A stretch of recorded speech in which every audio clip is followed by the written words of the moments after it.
يعني دما شرمزار كرني إيد درباس بوي دما قوت البرخوا بده حتى تبقى بقين جيانك آزادي. اف قومپلاجي نفسا قومپلاسر سروكاتي چه حتى نها بردوام دك. يعني قومپلو نسكني دولت رونانين دولت لسر رونانين دولت قومپلوجي يكي درن يكي في جاري قومپلو دست بيكرج بو قرقرنا ملتي كرد ام پرچاكي سورينه ام جي سوري وناقتن ناسنامي ما هوية ما تشتي ما قش سورينه ام جي وقفي ملتي سوري چاوا جيان دكن ام جي دهندر سوري جيان دكن ام ناخوازن سوري پرچا ببه ام ناخوازن انسان ما قو ام دنا هفد جيان ببن ام ببن دجمنه هفدو هگر دولتين ام نتويد خوازن دجمنايه دورتا عرب و كردا و شوريا و سريانيات چيكن ام كرد ويا ناخوازن ام نب ويارانه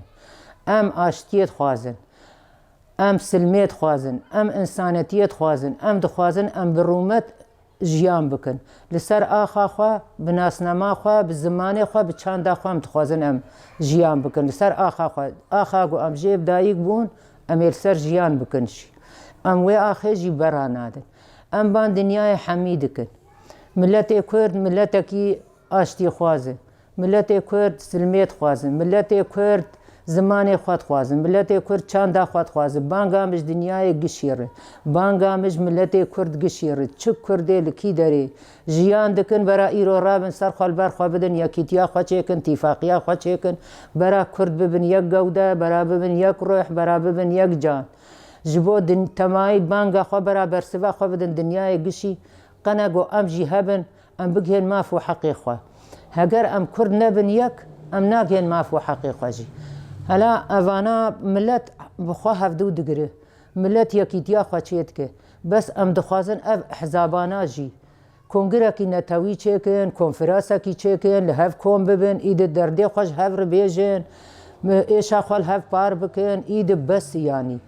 بس تبينت بيلاني دنياي قشي اتفاقية دنياي قشي سر سري ما تشيد بن ايد ام جي وقتي ام نبنيك ام ناقين تحلو مقصده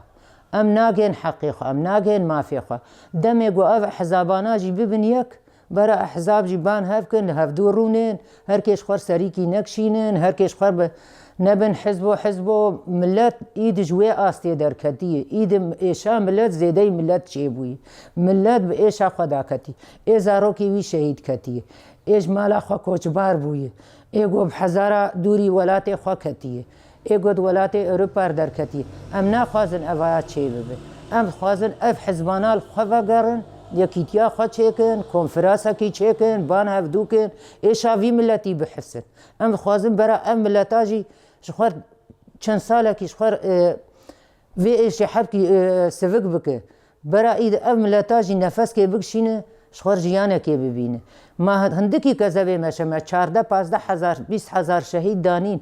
ماهين حتى هم دم قوبلين دولتين ابن تويد ابن دمي جو خب هيز بك اتفاقيا ما چه ببه نما دولتين ابن توي كارم بما نما وقت تركي كار بيلانا سر ما چه نما وقت ايران كار بيلانا سر ما چه نما وقت اسرائيل وقت فرنسا وقت امريكا نما كارم وان بيلانا دمي ام بقوت ببن ام قندر دنياي قشين كرد ماس 6-7 مليون كردن حريك سريكي شخور دكشينن ام ناخوازن ام بگهن في مرحله ام دخوازن ام ببن يك كي دبي سركيشيا في دك المهم انسانه كي كرد بكي دبي برابه بس ايد ملت جوي ايش خلاص بجوي کوچ باري خلاص به دخوازن سروكاتي والا درخن سروكاتي چما بانكر گوبرا شرب سكنه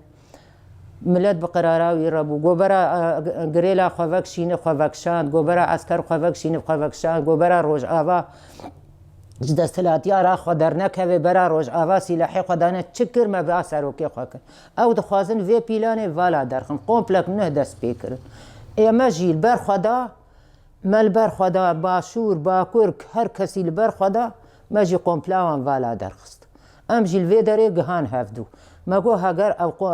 پیلانه سر ما چید کن ام جی اتفاقی خواه چه کن خواه بکن یک جبو ام جی بهیز و قوت ببن گو ام تولا شهیده خواه را کن دنیا حمل عسکری ما هات هفدو دنیا حمل هیزا ما هات هفدو ما کاش کی داری هاتنه وی داری مر شر دکن کی جوان ملتیشون چه قوتا شرع هایی چه قوتا شامی هایی گو ایریشاتینن سرمه نه وانا کسی درونه وانا گش دباتی ترکانن وانا بسیلاحی ترکان مدخین وانا بسیلاحی امریکا مدخین وانا بسیلاحی اسرائیل مدخینن وانا اتفاقی بخار چه کرن چون خفروتن هاتن ایریشی مکرن ام جی وی قبول ناکن ام جی هزا مجی هی قوتا مجی هی ملتی مجی هی امیل برخوا بدن امیل برخوا بدن حیا یک جمع به امیل برخوا بدن خود اف دایی که شهید اهد و سوند خوارنه حیفازارو که خناهیلن او گورستان مای گو خرا کرنه وان گورستان خمی وک چعوی وان در خنمی ادجار وک بری آواب کن قی کوکامت قلینن تخوازن تاریخ همه وندا بکن درن ناوی چی گورستان شهید ما خرات کنش بو تاریخ همه وندا بکن تاریخ همه نای وندا کن ام جبا کرد دنیای گشی قدیم ترن دنیای گشی کم ترن ام لسر آخا خانه ما تو آخا کسی داگر نکریه ما ایریشی کسی نکر ما سینوری کسی درباس نکری تنم دفاع خود کن تنم پاراستنا خود کن لسر آخا خان پاراستنا خود کن ما چو ایریشی سینوری که کریه ما ایریشی ما فی کر ما حقی کش کستند بالعکس جیگ ما تید کار دکر ما او پیش دخستن جی ما تید کار دکر ما او پیش دخستن ما او تعلیم دکرن ما او بزمان دکرن ما او بچاند دکرن برا اوجي اشخر درفتكيش فيها بقرن بما كرداش تزلمو تشت عدا المكر وك رقا وك ديرا زوري ما شت عدا ملوان ببو هرو بانجي واندهاتن مكتوبي واندهاتن دقو ما قيم اهلي رقا رخيصن ور مجناب لبيدا عش خلاص كن بر خاديتن لما زيفري ام شري فيها ناكن ام نفيها راني بنا بيك كي واندفشان يرو او شكستن اما ام نشكستن ام وگریان سر آخا خو سر کوکا خو سر چند آخوام سر چند آخوان امی حتی ساغبن امی چند آخوا بپاریزن امی زمانی خوا بپاریزن ام ج آخا خو درنک آخا ام سر دایی بون امی سر بمرنش شیخ سعید ج قادی محمد شوره شیر کردی نسکنین قادی محمد سالا که جی دوام کر جبرگ و خیانت جهندر چه دبه شورش دشكين الشيخ سعيد سيد الرداد شورش كردين ساكنين حتى أمقهان في آستاهان أو جيت خوازن نفس اوان بيلانا سر ما تشيكن نفس اوان قوبلي قول سر بري شورش بري ما تشيبو تشاواش كناندن خوازن إيروجي في شورش بشكين أما أف شورش أساسي ويه هي اساسی وی شورشی فلسفه سرک آپو سرک آپو بنا اساس کی تمام جیردانی ام سروی فلسفی مزن بون ام سروی قراری مزن بون ام سروی بریاری مزن بون ام حیات سروکی ما هبه وی قریاری وی بریاری بده ام پیرن ام ناشک ام البرخوا بدن ام جیبان سروکی احزاب دکن ام دویجن درفتا گو مکری دستی خوده تشتی ما پاراستیه براش دستی ما نرن خو بکن یک ایدش دفج وان حزبتیا بردن اید الهف کون ببن اید مسئله خو چاره سر بکن حزبتی والله ناد کسی اف پیلان سر روش آوا چه بول سر باشور جی هایی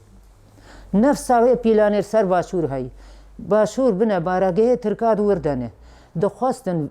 و داره تیک ببن جبو ایریشی باشور بکن باشور چو بره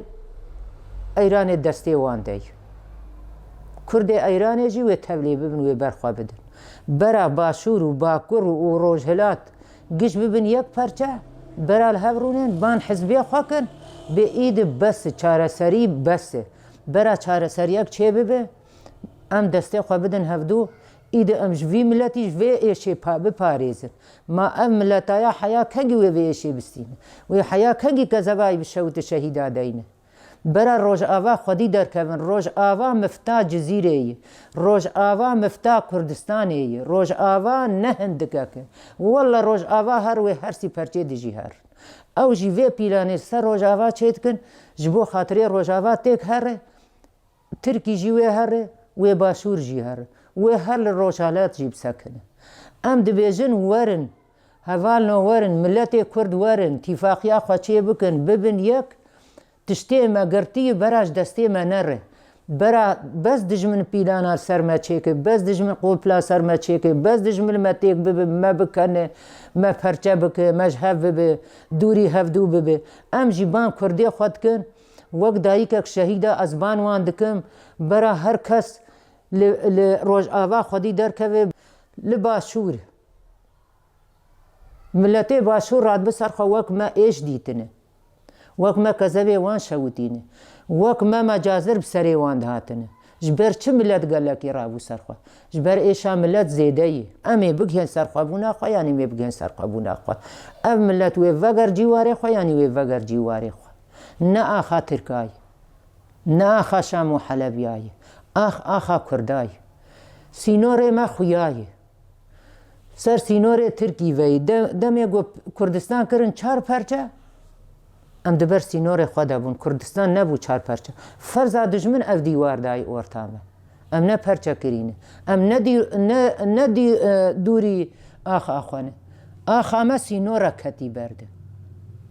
دجمن کر پرچه کرد لفیالی مانو لفیالی و سر خط و بون بن خط بس لكن ام دا آخا کردستانی دنه ما دفج آخا خبره ندای وام برنادنشی بخوده ما بحزارة شهید دانی جو هیجی میدینن و ام آخا خبره نادن برا دجمن باش ناس بک برا باش فیم بک ام آخا خبره نادن آخا میو جه ام لی چه بونو دیروکا میو آخا میو چاندا میو